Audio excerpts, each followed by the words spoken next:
गुरुकुल में आज विद्यार्थियों का सैलाब उमड़ा हुआ था, क्योंकि परीक्षा का परिणाम घोषित होने वाला था। कई छात्र प्रसन्न थे तो कई मुंह लटकाए हुए खड़े थे। उनकी प्रसन्नता और उदासी अकारण नहीं थी। जो छात्र उत्तीर्ण होते उन्हें अगली कक्षा में प्रवेश मिलना तय था, परंतु अनुत्तीर्ण होने वाले छात्रों को न केवल गुरुकुल ही छोड़ना पड़ता, बल्कि आचार्य की खरी खोटी भी सुननी पड़ती।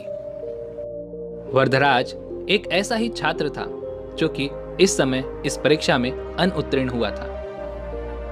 उस पर उसके आचार्य जी खरी खोटी सुनाते हुए कहते हैं, मूर्ख, तू फिर से अनुत्तीर्ण हो गया। तुझे मैंने समय रहते ही समझाया था कि अगर इस बार उत्तीर्ण ना हुआ तो गुरुकुल से बाहर निकाल दिया जाएगा। आचार्य वरदराज को डांटते हुए कहते हैं, और वो बेचारा चुपचाप सुन रहा था। डरते डरते उसने गुरुकुल के प्रधान आचार्य से निवेदन किया कि आचार्य देव, मैंने अपनी तरफ से तो पूरी कोशिश की थी, परंतु कम याद रखने वाली शक्ति के कारण मैं जो कुछ भी याद करता हूँ उसे थोड़ी देर में ही भूल जाता हूँ। कृपया मुझे एक और अवसर दें। इस पर आचार्य ने कहा, यदि तुझे कुछ स्मरण ही नहीं रहता तो फिर तू कैसे उत्तीर्ण हो पाएगा, और तेरी इतनी पढ़ाई करने का भी कोई फायदा नहीं होगा। यदि देवता भी तुझ पर कृपा कर दें तो भी तेरी जैसी जड़ बुद्धि वाला बच्चा कभी भी उत्तीर्ण नहीं हो सकता। आचार्य ने अपने इन दिव्य शब्दों के साथ वरदराज की खूब बुराई की और उस पर चिल्लाते हुए उसे गुरुकुल से बाहर निकल जाने को कहा। कक्षा के सभी छात्र उस पर हंसने लगे।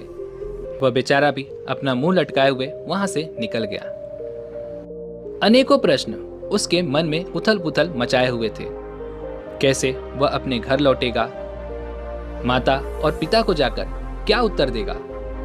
जब लोगों को पता चलेगा कि उसे गुरुकुल से निकाल दिया गया है, तब वह कैसे उसका सामना कर पाएगा? वरदराज का हृदय बैठा जा रहा था। आखिर उसने अपनी ओर से पूरी कोशिश की थी, रात रात भर बैठकर पढ़ाई की थी, लेकिन यदि फिर भी वह उत्तीर्ण नहीं हो सका तो वह क्या कर सकता था? वरदराज अब अपने गांव के पास पहुंच चुका था, पर क्योंकि धूप बहुत ज्यादा थी तो चलते चलते उसे काफी थकान हो चुकी थी। इसलिए उसने थोड़ी देर विश्राम करने की सोची। गर्मी की इस तपती दोपहर में सूरज की